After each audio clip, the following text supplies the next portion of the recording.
Insomnia has been wrecking me this week, and honestly, nothing I've tried has worked. So I've done all the stuff, all of the things. I've done the teas, several teas, sleepy time lattes. I've done a sleep routine. I've done no devices from 8 p.m. I've already been off caffeine for 5 years. I've been doing no devices, lights low. I always have low lights anyway. What else have I been doing? I've done magnesium. I've done magnesium oil, a hot shower. You name it, I've done it. I've spoken to pharmacists about melatonin. Melatonin's not going to help in this case because it's chemo induced. So when I tell you I've tried everything, I have tried. So obviously I spoke to my oncologist about it, and I told him what was going on, and I was describing how I was feeling, and I was having a really tough time with it. And he said, what you're describing is chemo-induced anxiety. And I was like, I don't know. I don't really think so. And then I started to argue with him, and then I started to cry. And then I was like, yeah, actually, maybe he's right. So reluctantly, he prescribed me an antidepressant that helps with sleep. It's called mirtazapine. A bunch of you have been on it and know what it's like. It's a very low dose, and I'm not thrilled about it, obviously. But to be honest, at that point, I was just like, I'll do whatever the fuck I need to do to function, because that was literally affecting my ability to be alive. So I started that, and it really messed with me. Like, it made me feel really weird, and it's been a bit of an adjustment period. I've only done it for 3 nights. Last night was the first night I didn't feel like I was in this weird twilight zone, so that's good. But the thing that changed yesterday is that I thought I had a cup of tea, but like a half strength tea. So a little bit of caffeine in the morning. And I found that last night, when I didn't put pressure on myself to go to sleep and do the whole sleep routine thing, I slept a bit better. And I realized there's probably a psychological aspect to that, but also I think that the caffeine helped with a rebound effect. Like, it helped to bring me up and then just drop me down a little bit. So I actually had that bottoming out so I could actually go to sleep.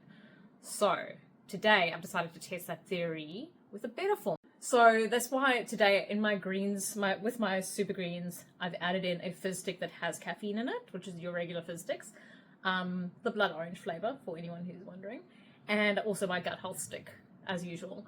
And I'm going to see if that helps create that rebound effect again tonight. And what I like about the fizz sticks versus a cup of tea or coffee is that the amount of caffeine in that fizz stick, as someone who's been off caffeine for 5 years, I'm so sensitive to caffeine. I once accidentally had a coffee and I was vibrating for like 8 hours. It was not a great fucking time. The caffeine amount in a fizz stick is 55 milligrams, which is about half a cup of coffee's worth. But the way that it's structured with other things like B12 vitamins and ginseng and other things, it doesn't throw you into the air and then drop you. It's more like a gradual lift and then a taper off. So it's a lot more sustainable, and it doesn't feel like you're dying at the end of the day.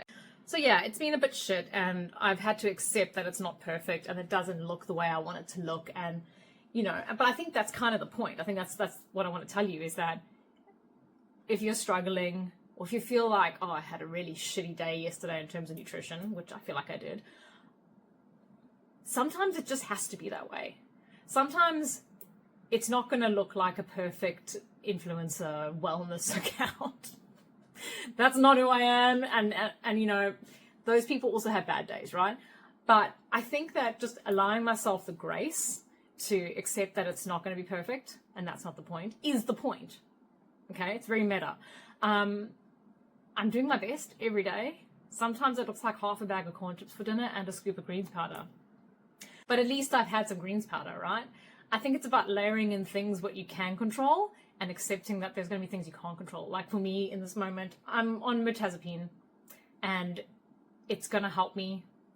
And what can I control? I can add in some greens powder. I can add in some gut health stuff. I can add in a fizz stick. So focusing on what I do have control over, as opposed to worrying about, oh my God, is mirtazapine going to destroy my liver? Probably not at 7.5 milligrams. You know what I mean? Like, it's just, it doesn't have to be perfect. It just has to be good enough. And sometimes you just got to get through the day, and that's got to be enough.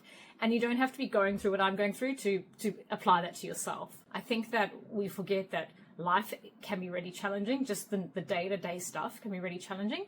And it doesn't mean that what you're going through is not valid. And it doesn't mean you couldn't benefit from just like giving yourself a bit of grace if you're having a tough day or a tough week or a tough month or whatever the case may be. There's lots of stages of life that are really, really hard, and you owe it to yourself and you deserve a bit of grace.